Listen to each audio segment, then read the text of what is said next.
What's up, everybody? Welcome back for another FPL chat with me and Martin Mordecai, the FPL Oracle Levionnois. Marty, welcome back, buddy. What an introduction. I appreciate it. And honestly, I don't know if I feel quite like the Oracle, but I feel pretty good after a 100-plus point week in game week 1. I mean, it felt like everybody hit 100 points in FPL, or everybody on Twitter that I follow anyways. So it was a big week for a lot of people. Even if you didn't crack 100, tons of big scores this past week. So good start for a lot of people. Hey, listen, I don't want to toot our own horns, but we called a lot of what happened on this show. We talked about Bruno Fernandes and Salah, our top two captain choices. We're both leaning with Salah. I think we both went with Salah. You went with Salah, correct? Correct. So Salah had a great game, goal, 2 assists. Bruno hat-trick, and I think he had an assist as well. The one thing we didn't call, though, and no one else did, at least I don't think, Paul Pogba, 4 assists. Unlikely to continue. I mean, you can't really sustain that. It was an incredible game. And I don't think any team is going to give him that much space ever again. Like, Leeds were just wide open. Bruno was essentially playing wherever he wanted. Bruno played like, when you play House League and there's that one guy who, almost made it pro, but he, maybe blew his ACL just before he hit that pro career, and he still plays with his friends, and he just dominates. That was Bruno Fernandes against Leeds. I don't expect that to happen moving forward from either of them, but, Bruno, obviously, top FPL player, top Premier League player, one of the best midfielders, honestly, in the world. Pogba as well, but, the offensive output from Pogba, I don't think is going to be like that moving forward. No, I totally agree, and, the thing with Pogba is, yes, he had the 4 assists in the first game week, but if you look at his history in the Premier League, he had 2 seasons where he cracked 10 assists, but it's been a few years now. He only had the 1 season where he cracked 10 goals, and he's always a okay option in FPL, but never really someone that I would ever consider, and never really someone that has been in a ton of teams for the most part. Maybe when he came back to the Premier League, I think a lot of people thought he would have a bigger impact, but for me, he's not even, I wouldn't even say he's in the top 3 for Manchester United assets this season. I think obviously Bruno's ahead of him. Luke Shaw, I know he's a defender, but even in the midfield options, I think Greenwood's a better option, and eventually I think Jadon Sancho will be a better option for United. So I look at his transfers in this week from managers around the world. He's been transferred in by, at the moment, over 475,000 managers, which I get it, but I think people are they're getting a little trigger happy with this one. They see a big score, they transfer him in, and I'm not comparing Pogba to the player I'm about to say right now, but think back to last season. Who had a very big game week 1 and then fell off the face of the earth? Willian on Arsenal, 3 assists. Oh my God! What a show! Fulham. So yeah. I'm not comparing him to Willian at all. It's just one of those things where he comes out, he puts up a phenomenal performance, obviously, but I just don't think, like you said, I don't think it's sustainable. I think he'll chip in goals, he'll chip in assists throughout the season. Absolutely, but I think he won't get the space he got, and I just think there's better Manchester United options in midfield, but also at that price range in Mason Greenwood for sure.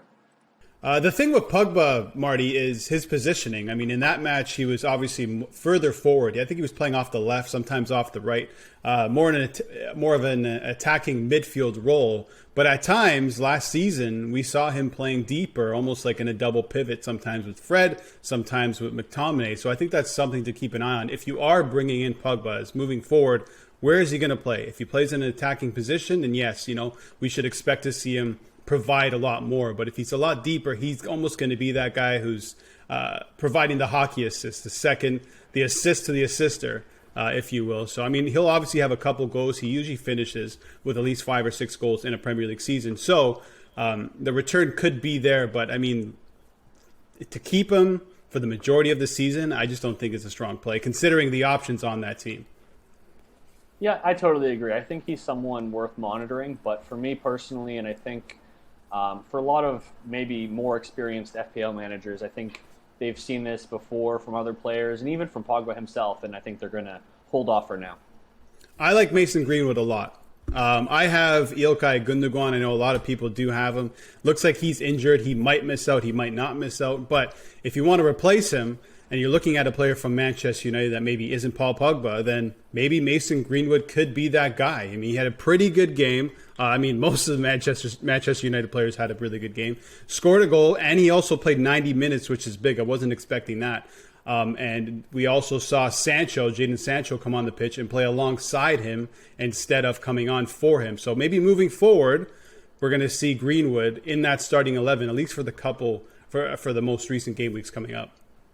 Yeah, I think so. And I think at 7.5 as a midfielder, if he continues to play as more of a striker, you're getting an out-of-position player with an incredible value. He kind of matches the value of other forwards that we see in the game, like Antonio. He's cheaper than Danny Ings, cheaper than Calvert-Lewin, but he's listed as a midfielder. So if he does score, he's getting 5 points instead of 4 as a midfield goal scorer. So I think he's a great option, especially if you have Gundogan, like you said, due to injury, or even if you're just looking at making another move in your midfield. I think Greenwood's a really good option for the next few game weeks, and then we can kind of reevaluate after the international break. Yeah, just keep an eye on Edinson Cavani coming into the 11, because he'll probably occupy that number 9 role where Greenwood is probably going to play while he's out. And obviously Jadon Sancho and Marcus Rashford, where are those players going to play? Is it going to be Cavani up front with Rashford and Greenwood on the side, or Sancho and Rashford, or Sancho and Martial? So there's a bunch of different combinations United can put out in that attacking front 3, front 4 at times. So just something to keep an eye on moving forward before you bring in Mason Greenwood. Players to watch, Marty, after the first game week. Son from Spurs had a great game. He scored. Thankfully, I brought him into my team. A lot of owners were on the fence right before deadline. Do I bring him in? Do I save with Mahrez? Do I wait for Kane?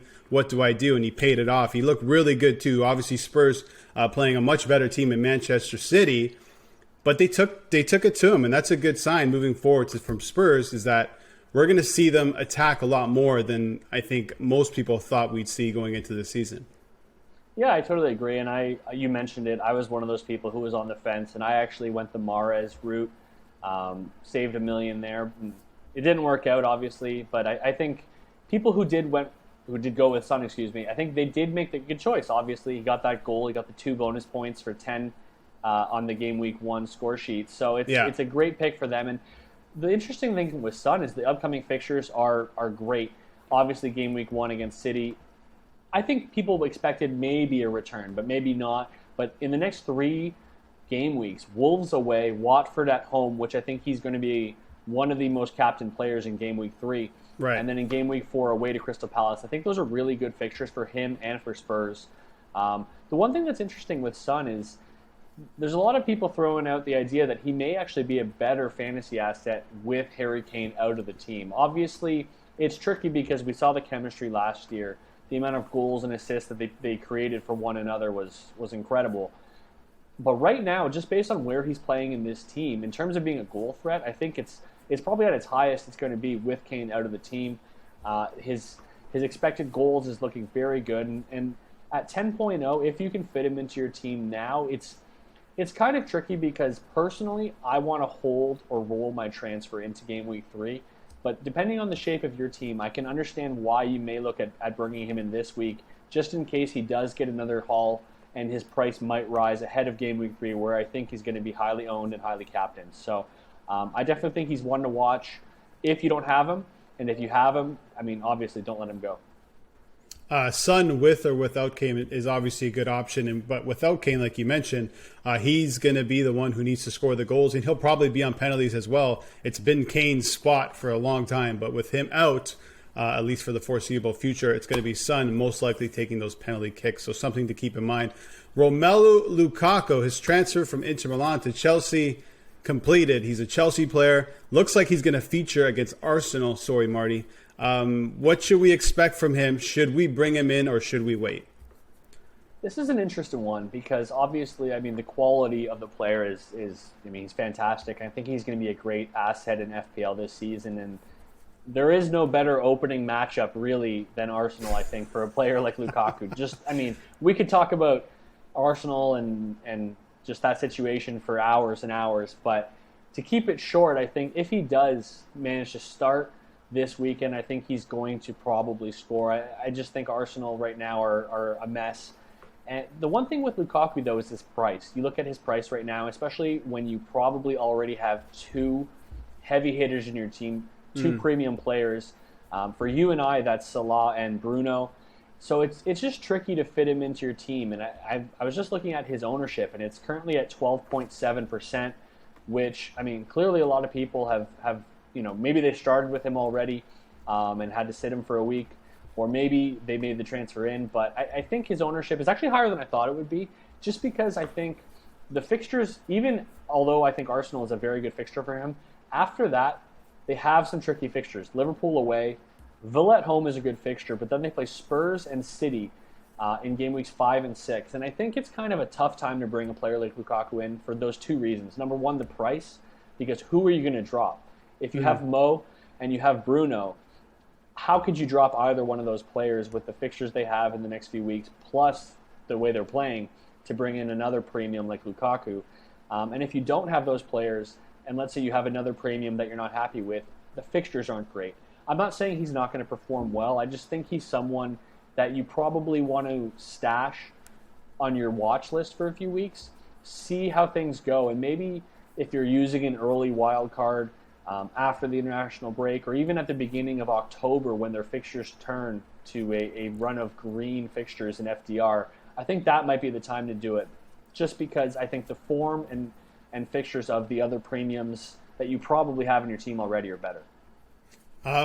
Yeah, those fixtures look tough. Arsenal, Liverpool, Aston Villa, Tottenham, Manchester City. But to be completely honest with you, Chelsea, a very good team and very good against most of those teams, especially Arsenal. Thomas Tuchel's Chelsea, they seem to have Manchester City's number. They've beat Spurs already under Tuchel. So, I mean, I think there's goals there, but I'm with you. I would wait to bring him in. And like you said, how do you drop Salah or Bruno, especially right now with the fixtures coming up, like you said. But I think I do see goals in there. I know there's a lot of fours, there's a lot of red on this FDR rating here on this list for Chelsea.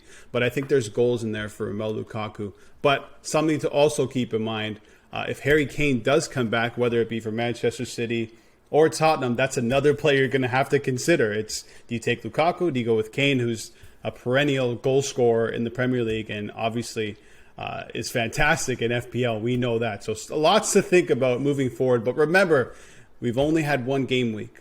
Don't be trigger happy. Wait. Let things play out as they will and then go from there. Kostas Tsimikas. We called him Marty. 4.0, playing fullback for Liverpool in the absence of Andrew Robertson on the left side of Liverpool's defense. Picked up a clean sheet. I mean, if you watch the game, he didn't have the greatest game, but it doesn't really matter. He still got the clean sheet and the points. One thing to keep in mind with him is once Andrew Robertson comes back, he's out. That it's as clear as day. So just keep in mind that if you do have him, you can either drop him to your bench or plan for a transfer, right, Marty, down the road? Yeah, for sure. I mean, his price has already risen. He's already up to 4.1, and I could see him actually rising to 4.2 depending on how Liverpool do this weekend. If he gets another clean sheet, maybe he chips in offensively. I could really see his price rising again. The one thing is, like, if you don't have him already, I think his ownership's in the 20s already, 26%. So if you're not an owner already, it is something I would recommend waiting on, just to see how long Robertson's going to be out, or just look elsewhere. I just don't think it's warranted. He's warranted a transfer at this stage, just because Robertson's already running, like we mentioned, and once he's back, he's not playing. If you are an owner, I wouldn't ship him out as soon as Robertson's back, even if his price does drop from, let's say, 4.1 back to 4.0. You're fine. You can just stash him on your bench. Even if it drops below 4.0, I think it's okay long term. Losing that value isn't going to be a total game breaker, because once he drops back to a bench player, you were probably already going to have a 4.0 defender anyways. But this is definitely something that I think rookie or newer managers will be jumping on him because of his price, but they may not realize the long-term effects of bringing him in. So if you have him, hold him. If you don't have him, I would probably hold off. When I see a mid-price defender on that's going to start and it's on a top 4, or he's on a top 4 or top 5, top 6 team, I plug him right in my team. I don't really care who he plays for. I mean, you're not really going to find that value all too often, especially in FTL. Marty, you want to touch on something before we move into Game Week 2 captaincy. It's transfer strategy after Game Week 1.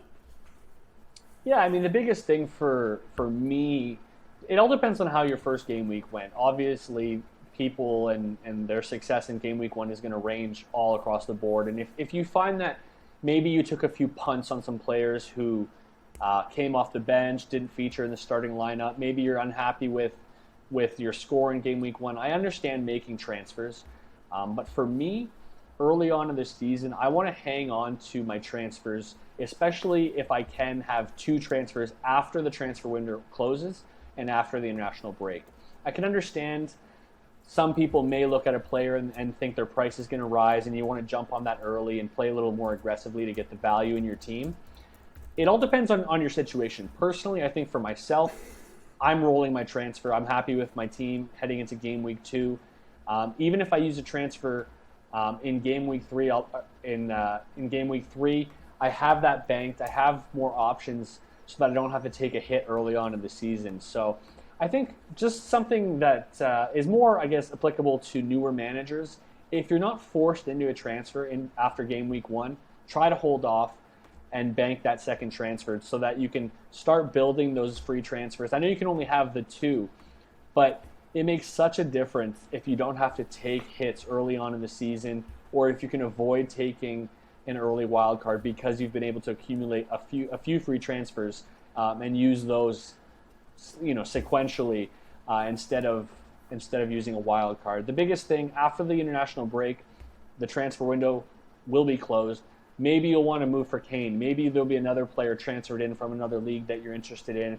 And having that freedom and that flexibility is so worth it. So just a little tip for players out there, if you're new to the game, try, if possible, to hang on to that transfer.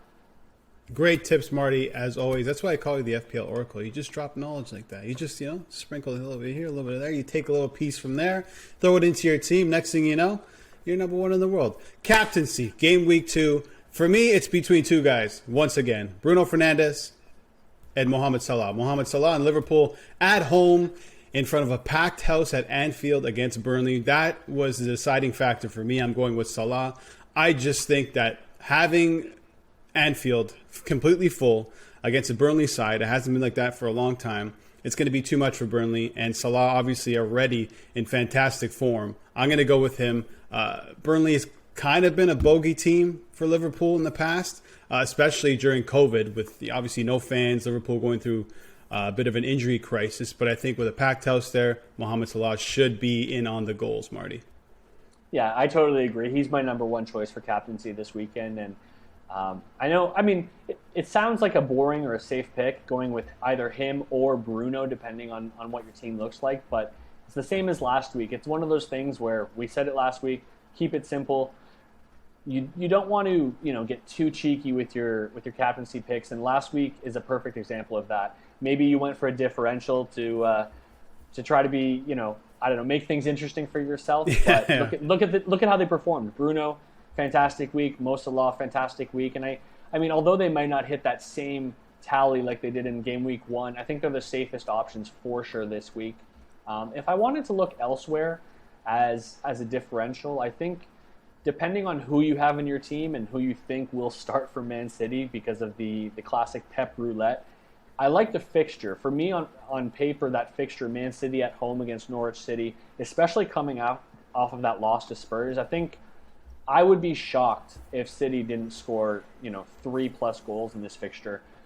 And it all depends on who you have. Personally, I have Mahrez in my team. I don't think I'm going to go with that as my captain pick.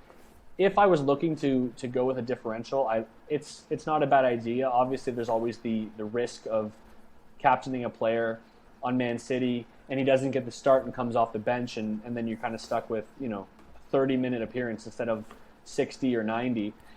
But I think the safe picks, this is another week where you shouldn't be risky. It's early on in the season. Keep it simple and go with either Salah or Bruno. Yeah, I mean, Manchester City, obviously interesting. I think if we knew that, or at least if I knew that Kevin De Bruyne was starting 100%, he'd probably be likely to play 60 to 70 minutes. I mean, based on where we are in the season and him coming back from injury, I'd consider him. I mean, it'd be between him and Salah, and I might lean De Bruyne against Norwich. I mean, you look at the last time they played, City beat them 5-0 at home, and historically have done pretty well. But if you look in 2019, they lost 3-2, 0-0. Then they beat them in the FA Cup in 2016, 3-0. But anyway, this is a strong Manchester City side. But one thing with City, which I've noticed from last season, they really don't score as many goals as they used to. I don't know if it's because they're playing without a striker, or if Pep has implemented a new style where it's get your goals, 1 or 2 goals, finish off the game that way instead of going for the kill like we've seen in the past. So that's something to keep in mind. But like I said, if De Bruyne was playing, he'd probably be my guy. If they still had Aguero, I mean, he'd obviously be a player who I'd definitely consider. But I mean, Mohamed Salah, packed house at Anfield against Burnley, who didn't look very good at all in their first match of the season, against Brighton. So Mohamed Salah for the win once again. I'll captain him until I can't captain him anymore, because he's right in form at the right time at the beginning of the season, and I want to ride that as long as I can. I think that's something that I consider a lot too. Obviously, you're either a fixture manager or a form manager. I'm a bit of both, but when I see a player in the form of Mohamed Salah, a lot of the times at the beginning of the season, those guys can go on some serious runs. So that's something just to keep in mind and to look at moving forward throughout the rest of the season. Let's take a look inside of the bargain bin, Marty. At the forward position, let's start with 5.0 Emmanuel Dennis. What do you think of him? I mean, definitely a good option. And at that price, 5.0, if he seems to, I mean, based on his first game with Watford, he may cement that position for himself at 5.0. Right. I think the price is fantastic. He has a bit of a knock. So in FPL, it's listed with a yellow flag, 75% chance of playing. So keep an eye on that situation. You can check Twitter. You can, read the transcripts from the press conferences if you want to dive in deeper. But definitely someone I'm keeping my eye on. A goal and an assist in his debut, 12 points for Watford. At that price, very, very good. And their fixtures are pretty good, actually. If you look at, both short-term and long-term. I know they play Spurs in game week 3, but after that, they have a bit of a purple patch or a green patch in terms of FDR. So Watford, although I have them as one of the weaker teams, and I think I predicted them as one of my teams getting relegated this season, he seems to have a bit of a spark there and maybe a little chemistry with Sarr, the winger. So someone to keep an eye on for sure at 5.0. I think that price is so good, especially if you're playing a 3-4-3 formation. I think he's a great option for your third striker. Yeah, he looked really good in that game. He went off, I think, with an ankle injury, and manager hasn't said anything yet, but that's obviously something to keep an eye on. Anybody else in the forward position? I wrote down Neil Maupay, but 6.5, not really a bargain, but he did score, and Brighton have some decent fixtures. Yeah, the fixtures are good. I mean, he's one as well where I think a lot of experienced FPL managers have been burned by him in the past. Oh, yeah. Myself included. He's one of those people who, I mean, the price is good, obviously. The ownership is even better. He's only owned by, I think, 3% of people. Played a full 90. The fixtures are good, but I think in the back of my mind, I remember the pain he's caused me in the past, and I think a lot of people will as well. So throw him on your watch list. See how Brighton continues to look offensively, just because we know that goals for them, they seem to come and go in patches. But definitely, I think he's worth keeping an eye on for sure, especially if you're looking to find a bit of a bargain at the forward position.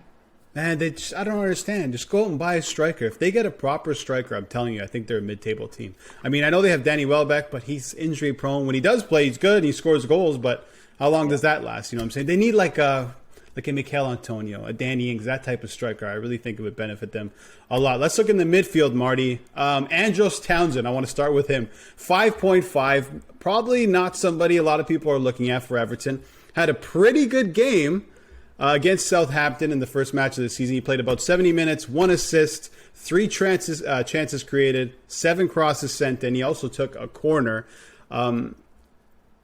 It's difficult with him because he doesn't play 90 minutes. And with James Rodriguez coming back, I'm not sure if that means Townsend is out or another player is going to go out of the starting 11. But at 5.5, Everton with some very good fixtures, I mean, I think we have to consider him for a cheap 5.5 option.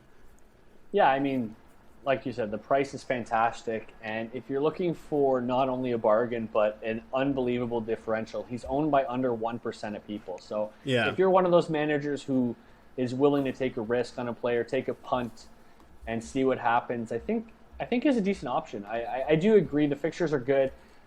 There are a lot of question marks around him and his minutes long term. Yeah. But if he can somehow solidify a starting spot, I think the option is very good, especially being a player who whips in a bunch of crosses and having DCL in the center. Yeah, that's what I'm saying. Just a fantastic header of the ball.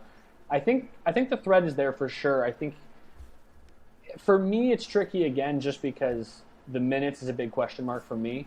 But someone to watch, someone to consider and throw on your watch list if you're looking for a differential. And depending on how Everton continue to play, he may be a contributor to an actually decent scoring team. And I think the threat of DCL and Richarlison both being pretty good in the air, but especially Calvert-Lewin, if he can continue to play, get a good amount of minutes, and get starts, I think he's going to be someone to watch for sure. He's not a player that's going to bang in goals. He's definitely the player who's going to take a lot of shots from outside the box. He's going to cut in from the right side, left foot, try and hit that banger. But the assist upside is there. If he also hops on some set pieces, some corners and free kicks, I mean, that obviously is an added bonus. So one guy to look out for. I would also just look out for really any Everton player. If they're playing the way that they played in that second half moving forward with the fixtures that they have, they should be winning games and they should be scoring goals. So watch out for some of these Everton players. Sergi Canos, Marty, on Brentford. He scored a goal against Arsenal, played a full 90. He's a right wing back for them. Pretty cheap as well, 5.5 and owned by just 2.4%. Yeah, again, I think Brentford has, number one, I think they impressed a lot of people with their display. I think they obviously, they got the 3 points against Arsenal and they created a lot of chances against Arsenal as well. And it'll be interesting to see how they do that against other teams in their upcoming fixtures, which are pretty good. Crystal Palace, Aston Villa, Brighton, and Wolves are their next four. Mm-hmm. 3 away games, though, which may be tricky depending on how much you value home and away matches. But I think he's a good option for sure. Brentford, overall, just across the board, and you'll see this with promoted sides all the time, the prices are always good. He's a great option. Brian Mbeumo, I believe it's pronounced, the midfielder who played as a second striker, is 5.5 as well. So they have very good prices, and I think they're a team to keep an eye on. I think they're going to stay up. I think they're not going back down. They're not going to be one of these yo-yo clubs. And I was really impressed with their performance, and I think we're gonna see more from them. And obviously, Tony is going to be a great player for them. And even if these guys aren't contributing goals, if Tony ends up being the main goal threat on this team, well, someone's got to provide assists. And I think both of them are options for sure. Great goal from Sergi Canos against Arsenal. Someone, again, who for me, I would throw on my watch list rather than put him into my team for now. But at that price, 5.5, I think he's a very good budget option, long-term, potentially. Yeah, those away matches, you would expect a team like Brentford, a newly promoted side, to be a lot more defensive rather than attacking. But when they're at home, clearly, as we saw against Arsenal, they're not afraid to attack, and they have the quality to hurt some teams as well. I also threw down here, Marty, Alexis McAllister from Brighton, 5.5, owned by under 1%. He wasn't in the starting 11 for Brighton in their first match against Burnley, but he did score a 14-minute cameo. A player that likes to shoot, that likes to get into attacking positions, usually plays in the number 10 role. So if he does start getting into that starting 11 for Brighton, when their fixtures start turning around, they get some good fixtures, maybe a player to keep in mind. Throw him on the watch list and see what he does. Defender. Okay, Tsimikas, we talked about already, 4.1, obviously a bargain there. Daniel Amarte for Leicester City, Marty, 4.0. I just don't know how long he's going to hold on to that spot with Vestergaard coming in. Yeah, I totally agree. I think you can apply most of what we said about Tsimikas earlier with Robertson coming back to Amarte as well. I think if you have him in your team already, I don't necessarily think you need to transfer him out. You could. If you want to transfer him to another 4.0 defender that you think may be getting more minutes long-term, which I think we have an option or two that we can talk about. But I agree. I think he's someone who will probably lose his starting place with Vestergaard coming into the team. Even long-term with Johnny Evans. I just don't think he's going to be a starting center back for Leicester City long-term. So although his price is fantastic, he's not somebody that I would be transferring into my team. One player that I really like the look of, Marty, is Valentino Livramento from Southampton, 4.0, fullback for them, played 90 minutes, threw in 3 crosses, didn't create too many chances, but he constantly took on the defenders and bombed up the pitch. And I think once Southampton plays some teams more to their level, he can really be an attacking threat. And at 4.0, it's not much of a risk. Yeah, I totally agree. I think when I was talking about Amarte, if he wanted to make that switch to a different 4.0 defender who could lock down the position this season, I think he could be the one. Right. He was extremely highly rated coming out of Chelsea's academy. Obviously didn't see a path to the first team with some of the players ahead of him there, so he went to Southampton. And I think he's someone who we should definitely keep an eye on, both short-term and long-term, because worst case this season, even if you don't want to make a move for him now and you want to pick him up later, either with a transfer or on a wild card as your 5th defender, I don't see his price rising extremely high just because he is on Southampton. So the clean sheets and the attacking returns may not be a weekly thing for him if he can cement the place for himself in that first team. Right. But I think the value is incredible. And if he's a first-team player, finding these 4.0 defenders just unlocks so much potential in your team. Being able to free up that $500,000 or $1 million elsewhere in your team is really nice. So it's nice that we have multiple options this season at 4.0. Although a few are kind of on their way out, I think he could be someone who is on his way into a lot of people's teams.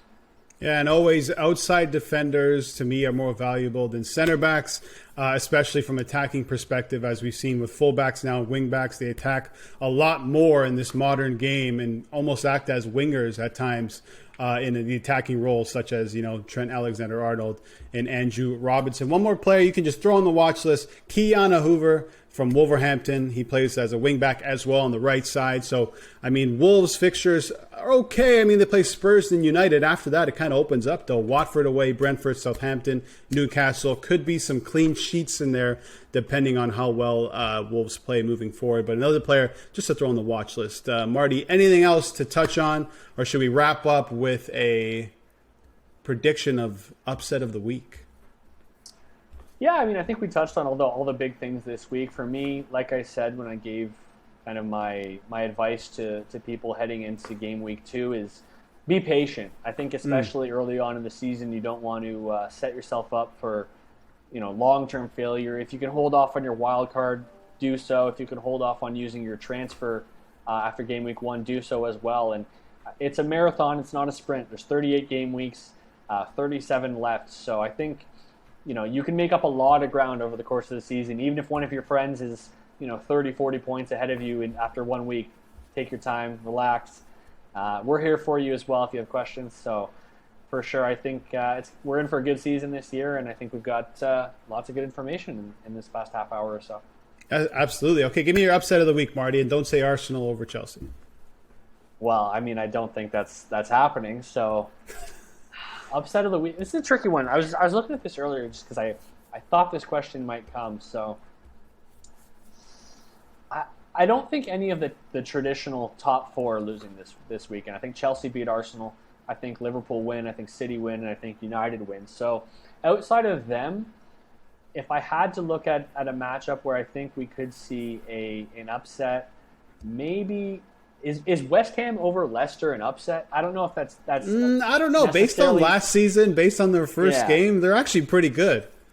Yeah. So if you're looking at last year's final table, West Ham finished below Leicester, so maybe that's an upset. But I do like them in that fixture. Outside of that, Leeds against Everton. I think Leeds are going to bounce back against Everton at home with the fans there. Leeds just feel like one of those teams who, they're going to be firing with the fans at home. So those are the 2 I'm looking at for the home team in both matches. Call me crazy, but I have a feeling that Norwich is going to surprise Man City. I'm not saying they're going to beat them, but I think they can get a result, especially if John Stones doesn't play. If it's Ruben Diaz and Nathan Ake and Mendy on that side again, I think they could be in trouble. Timo Pukki time against Manchester City, Marty. So that's it. That's the show. Hope you enjoyed the content. If you did like the video, please actually like it. Hit the like button with the thumbs up. We're going to have more content every single week. We're going to hit you with a preview show. I'm going to clip some of the stuff in here. so people can see what we're talking about. If they want to just look at the bargain bin, some captain picks, some advice from the Oracle, the FPL Oracle, Martin Levionnois, that'll all be on the YouTube channel as well. So make sure you hit the bell, the notification bell, so you get notified whenever we put out a new piece of content. And I think that's it, Marty. Thanks for watching, and good luck this week.